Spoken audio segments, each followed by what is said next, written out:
लेकिन सबसे पहले हाफिज साहब आप ही के पास में आना चाहूंगा इसी सवाल के साथ कि अगर कह रहे हैं बाबा बागेश्वर कि ये रघुवर का देश है, बाबर का नहीं, तो इसमें क्या दिक्कत है? इस पर हाय तौबा क्यों?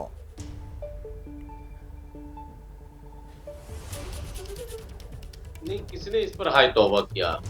वो तो सही कह रहे हैं। भारत को बाबर के नाम से नहीं जाना जाता दुनिया में। बाबर एक शासक था, आया राज किया, उसके वंशज ने राज किया, ठीक है, इतिहास के पन्नों में है, लेकिन भारत की पहचान बाबर नहीं है। ये तो सत्य है मामला।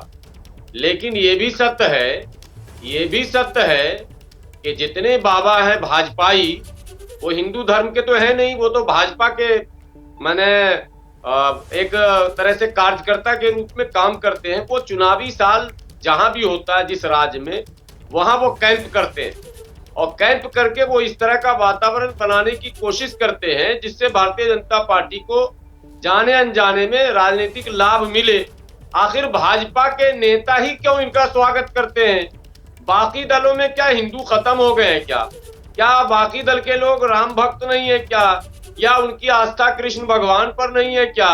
हाँ। तो ये एक बड़ा सवाल है कि इनकी एंट्री होती है और इनके जितने भी बयान होते हैं, राम राज, हिंदू राष्ट्र और इस तरह के बयान मैंने वो देने की कोशिश करते हैं जिससे लगता है कि वो भाजपा के लिए जमीन तैयार करने के लिए आए। मैं जवाब ले लेता हूं कुंतल कृष्ण से, बीजेपी के प्रवक्ता मेरे साथ हैं। कुंतल जी, क्या आप लोगों के लिए सियासी जमीन तैयार कर रहे हैं बिहार में बाबा बागेश्वर? भाई बागेश्वर जी महाराज हर हिंदू की आवाज है। ये हाफिज साहब पता नहीं किस दुनिया में रहते हैं। हाफिज साहब, अगर आपकी बात को ही मैं मान लेता हूं तो मैं तो स्वागत करूंगा अगर इस देश का हर हिंदू भाजपाई है। मैं चाहता हूं कि इस देश का हर हिंदू भाजपाई हो। हिंदुस्तान हिंदुओं का है और अगर यहाँ पे हिंदुओं की बात होती है तो आपको परेशानी होती है। राष्ट्रीय जनता दल सरीखे लोग इस तरह की बात सिर्फ और सिर्फ मुसलमानों का वोट लेने के लिए करते हैं, सिर्फ और सिर्फ मुसलमानों का वोट। बाबा अगर कहते हैं, बागेश्वर जी महाराज कहते हैं कि इस देश का हर हिंदू एक हो जाएगा तो इस देश से देश विरोधी ताकतें चली जाएंगी। इस देश में देश विरोधी ताकतों को क्या आप चाहते हैं या राष्ट्रीय जनता दल के लोग चाहते हैं? कोई भी व्यक्ति जो इस देश के खिलाफ की बात करेगा हम उसका विरोध करेंगे और कोई भी व्यक्ति जो इस देश की बात करेगा, जो हिंदुओं की बात करेगा, वो हमारे सर आंखों पे रहेगा। बाबा अगर ये बात कह रहे हैं कि ये देश रघुवर का है तो ये देश रघुवर का है। बिहार से अगर हिंदू क्रांति उठेगी तो बिहार अपने आप को गौरवान्वित महसूस करेगा। नहीं, लेकिन वो एक बात और कह रहे हैं, आचार्य विक्रमादित्य जी को भी मैं बहस में लाना चाहूंगा। कुंतल जी एक मिनट, आचार्य विक्रमादित्य भी मेरे साथ हैं। हाफिज साहब को अगर आपने सुना हो, एक बात और वो कह रहे हैं कि ये साधु संत दरअसल भाजपा के हैं, ये बीजेपी के लिए प्रचार कर रहे हैं, ये धर्म का प्रचार नहीं कर रहे हैं।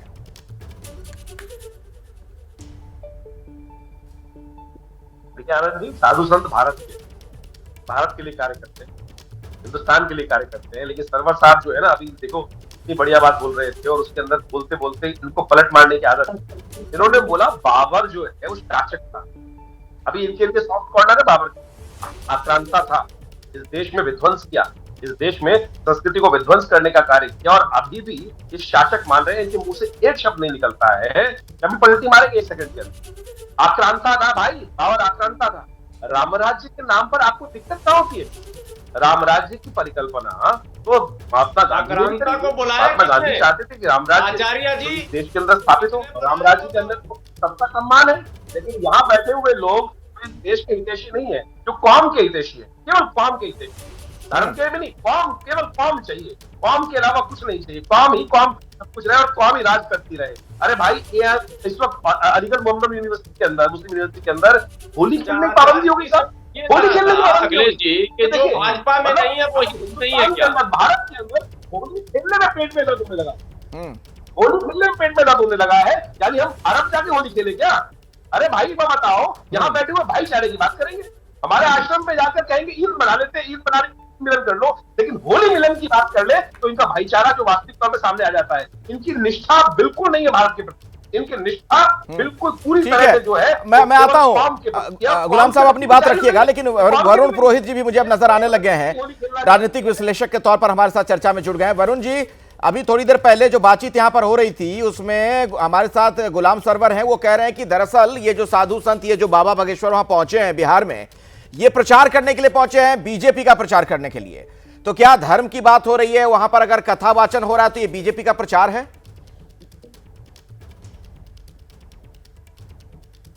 देखिए अखिलेश जी, कथा वाचन होना, कोई धार्मिक आयोजन होना बीजेपी का प्रचार नहीं है। पर आपने देखा होगा अडवाणी जी की, आपको याद होगा, आप तो इतने सीनियर हैं, अडवाणी जी जब रथ यात्रा निकल रही थी, मुझे याद है, तो उस समय सारे साधु साध्वी सब पूरे देश भर में घूम रहे थे, तो इनडायरेक्टली डायरेक्टली चुनाव का ही प्रचार कर रहे थे। क्योंकि बिहार चुनाव आ रहा है, चुनाव आ रहा है, और बिहार में जातीय जनगणना, जातीय कास्टिज्म की पॉलिटिक्स बहुत ज्यादा है। भारतीय जनता पार्टी के पास स्थानीय नेता कोई है नहीं, तो मुझे ऐसा प्रतीत होता है कि चुनाव तक ये कुछ ना कुछ धर्म का ही वहां चलता रहेगा। क्योंकि श्री श्री रविशंकर जी भी वहां है, मोहन भागवत साहब तो चलो रेगुलर अपने हिसाब से जाते हैं, तो ये जो अभी अगर और बाबा लोग जाते हैं, जैसे बाबा बागेश्वर की बात हो रही है, ये अभी साल 2 साल में प्रकट हुए हैं नेशनल सीन पर। अब इनको इस प्रकार की टिप्पणियां करने को, बाबाओं को मैंने अभी सुना, आपकी लैंग्वेज, इस प्रकार की लैंग्वेज तो अच्छी नहीं होनी चाहिए बाबाओं की, साधुओं की। पर क्योंकि चुनाव के हिसाब से अगर स्टेटमेंट बाबा लोग दे रहे हैं या राजनीति के से जुड़ाव कोई शब्दों का उपयोग कर रहे हैं, तो माना जाएगा कि राजनीति में कहीं ना कहीं इन्वॉल्वमेंट है, और ये भारतीय राजनीतिक व्यवस्था के लिए बड़ा खतरनाक है कि बाबाओं कुंतल जी के पास मैं जाना चाह रहा हूँ। ठीक है, आपकी बात हो गई। कुंतल जी, ये जो आप बात सामने आ रही है, कहा यह जा रहा है कि चुनाव नजदीक है, टाइमिंग को लेकर सवाल खड़े किए जा रहे हैं, इसलिए यह माना जा रहा है कि इन बाबाओं के जरिए आप लोग अपना प्रचार कर रहे हैं। अखिलेश जी, एक बात, छोटी सी बात मैं पूछना चाहता हूं। बाबा बागेश्वर हो या रविशंकर जी महाराज हो या दूसरे साधु संत हो, वो तो राम भक्तों को आशीर्वाद देंगे ही देंगे ना। इस देश में आज के दिन में 2 धाराएं खड़ी हो गई। एक धारा है जो ये कह रही है कि इस देश में ये प्रभु श्री राम का देश है, और दूसरी धारा है जो औरंगजेब को महान बता रही है। आप खुद बताएं क्यों परेशानी हो रही है श्री राम के भक्तों को आशीर्वाद देने में, और अगर इस देश के हर संत भारतीय जनता पार्टी को अपना आशीर्वाद दे रहे हैं तो हम इसके लिए गौरवान्वित महसूस कर रहे हैं। हम उन संतों को सादर नमन कर रहे हैं। भारतीय जनता पार्टी इस देश में सनातन के साथ खड़ी है। भारतीय जनता पार्टी देश के साथ खड़ी है, और इस देश के विषय में सोचने वाला हर संत उसी को आशीर्वाद देगा जो इस देश के विषय में सोचेगा। मैं तो आश्चर्य कर रहा हूं, यहाँ 3 विद्वान लोग बैठे हुए हैं, अभी वरुण जी थे, हाफिज साहब थे, एक बार भी इनकी जबान से नहीं निकला कि अबू आजमी जैसे इंसान को तुरंत देशद्रोह के मामले में जेल भेज देना चाहिए। एक बार भी नहीं निकला इनकी जबान से। भाई संत हैं, संत अगर बात कर रहे, और भाई मैं गया बाबा बागेश्वर के पास, उन्होंने अगर मुझे आशीर्वाद दिया, वो अगर कह रहे हैं कि ठीक है भारतीय जनता पार्टी, वो किसी पॉलिटिकल पार्टी के लिए बाबा तो बात नहीं कर रहे हैं। हिंदुओं की बात करने वाला हर व्यक्ति अगर भाजपा की बात कर रहा है तो स्वीकार है, हमें स्वीकार है। हम तो बात करेंगे ही हिंदुओं की। इस देश में हिंदुओं की बात करने में क्या बुराई है? भारतीय जनता पार्टी अगर हिंदू के विषय में बात कर रही है, हिंदू इस देश के नागरिक हैं, और इस देश में हिंदुओं के विषय में बात करना क्या एक पॉलिटिकल एजेंडा है? इसमें जवाब दीजिए हाफिज गुलाम सरवर जी, क्योंकि हिंदुओं की बात हो रही है इसलिए आप लोग को ये पॉलिटिकल एजेंडा लग रहा है। बाबा बागेश्वर वहां पर गए हैं या बाकी जो साधु संत अब जाएंगे तो दिक्कत हो रही है?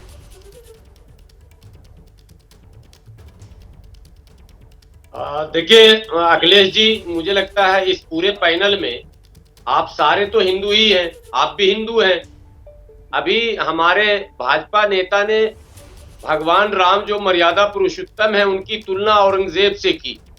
ये तो खुद भगवान राम का अपमान कर रहे हैं। तुलना भी करने के लिए कम से कम वो लेवल तो देखना चाहिए, कहां औरंगजेब, और इन्होंने तुलना कर दी कि ये राम का देश है औरंगजेब का नहीं। अरे तुलना कुछ और बेहतर करते आप किससे किसको मिला रहे हैं आपको खुद ही नहीं कुछ पता। आप तो एकदम लापता गंज हो गए। ऐसा ये नकली हिंदुत्व जो है, भाजपाई हिंदुत्व, ये तो कभी भगवान राम का अपमान हो रहा है, कभी भगवान कृष्ण का अपमान हो रहा है, अपमान हो रहा है। ये कभी तुलना कर देते हैं किसी से। सिर्फ एक बात बताएं, अबू आजमी को जेल में जाना चाहिए या नहीं? अबू आजमी ने जो बात कही वो जेल जाने लायक क्यों जाना चाहिए? बताइए ना, क्यों जाना चाहिए? वाह वाह, नहीं, बिल्कुल वाह नहीं है। साहब, क्यों आपकी जेल जाना सारी चाहिए? बातों का औरंगजेब जवाब तो के यही मिल गया। किसी भी इस शासनिक देश प्रशासनिक में पहलू को रखना मुसलमानों के अपराध की वोट की श्रेणी एक में क्या? पॉलिटिकल थ्योरी है अखिलेश जी। इस देश में मुसलमानों के वोट की एक पॉलिटिकल थ्योरी है, यानी आप और ये हिंदुओं सारे के वोट लोग, के लिए इन सारे लोगों मैंने को हमारे भगवान संतों का की तौबा बात कर इसलिए रहे बुरी हैं। लगती है क्योंकि इनकी लोगों निगाह को ज्ञान सिर्फ, ना अच्छा, एक देखा, बात बताइए वरुण ज्ञान पुरोहित ना जी, देखा। ठीक है वरुण पुरोहित जी को मैं चर्चा में लाना चाह रहा हूं क्योंकि वक्त थोड़ा कम है, बाकी मेहमानों को भी बोल लेने दीजिए। वरुण पुरोहित जी, अब चुनाव का समय है, चलिए ठीक है, चुनाव तो अपने देश में होते ही रहते हैं अलग अलग राज्यों में। अब ये बताइए कि अगर कोई साधु संत कहीं पर जाएगा तो क्यों मान लिया जाए कि बीजेपी का ही प्रचार हो रहा है? नहीं, बीजेपी के प्रचार की बात नहीं अखिलेश, अभी उन्हीं साधु संतों की बात करते हैं। अभी मुक्तेश्वरानंद जी की बात तो ये नहीं करते। तो जो साधु संत अगर चुना जाता है, कथाएं करता है, कोई आपत्ति नहीं, जाइए, आपका काम है, आप जिस फील्ड में आपने चुना है समाज की सेवा करने में। लेकिन आप जाकर के अगर उसमें पॉलिटिकल कमेंट्स दोगे तो पॉलिटिकल हो जाएगा वो बात। आप धर्म से जुड़ी बातें करते हो तो किसको आपत्ति, कोई आपत्ति नहीं करता किसी को। तो ये चीज जो है ये देखने को मिली थी अडवाणी जी की रथ यात्रा में, और अब देखने को मिल रही है जहां जहां बीजेपी की लोकल लीडरशिप में कमी है ना, वहां पे देखने को, जहां नहीं है वहां नहीं जाते बाबा लोग ज्यादा, और जहां देखने को मिलती ऐसा है क्या आचार्य विक्रमादित्य जी? क्या आपका भी ऐसा ऑब्जर्वेशन है क्या? समय नहीं है, एक आखिरी कमेंट आचार्य विक्रमादित्य जी। इनको याद होना चाहिए कि इमाम बुखारी जब से शुरू से कांग्रेस की सपोर्ट में आते थे तब कौन सा कमेंट होता था? जब ये जाकर इमाम बुखारी को सेट करते थे, इमाम बुखारी से बुलवाते थे कि भैया बीजेपी को वोट, हमको कांग्रेस को वोट दो, लगातार यही करते थे ना। जब लगातार मुस्लिम तुष्टीकरण इस देश की आजादी के बाद करते आए, राम मंदिर को डिले करते रहे, कृष्ण जन्मभूमि को डिले कर दिया, सारा खेल वहां रचा दिया, तब कौन सी पॉलिटिकली खेल खेल रहे थे भाई? आप इस देश में समझो, धर्म नीति के लिए संतों का साथ में आना, धर्म के लिए जो कार्य कर रहा है, संत नेता जो भी कार्य कर रहे हैं उनके साथ रहेंगे। अगर अडवाणी जी राम यात्रा कर रहे थे, रथ यात्रा कर रहे थे, राम मंदिर के लिए कर रहे थे, तो क्या मौलानाओं को साथ आना चाहिए था? अगर बिल्कुल आप देखो मौलाना के साथ आ जाते तो इस देश के अंदर आप जैसी पार्टी को खत्म हो जाता। लेकिन आप जो, चलिए, ये चर्चा और लंबी हो सकती थी लेकिन अब समय का अभाव है। कुंतल जी नहीं आ पाऊंगा, मैं आपके पास माफी चाहूंगा। बहुत बहुत शुक्रिया आप सभी का हमारे साथ इस बहस में जुड़ने के लिए।